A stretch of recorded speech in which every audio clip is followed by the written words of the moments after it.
નમસ્કાર દર્શક મિત્રો, હું છું રૂપલ વણીચિયા. સંપૂર્ણ ન્યૂઝમાં આપનું સ્વાગત છે. ડીસા તાલુકાના રાણપુર આથમણાવાસ ગામમાં દહેજના શારીરિક અને માનસિક ત્રાસથી કંટાળીને 25 વર્ષીય પરિણીતાએ ગળે ફાંસો ખાઈ આત્મહત્યા કરી હોવાની ઘટના સામે આવી છે. ઘટનાને પગલે પોલીસે મૃતકના પતિ, સાસુ, સસરા અને નણંદ સામે ગુનો નોંધી વધુ તપાસ હાથ ધરી છે.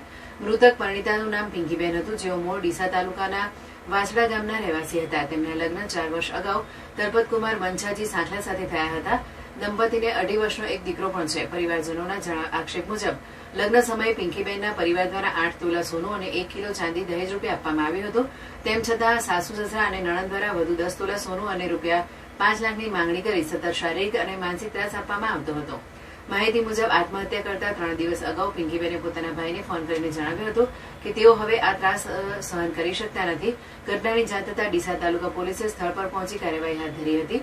પોલીસે ભારતીય દંડ સંહિતાની સંબંધિત કલમો હેઠળ ગુનો નોંધી આરોપીની ધરપકડ સહિતની કાયદેસરની કાર્યવાહી શરૂ કરી હતી.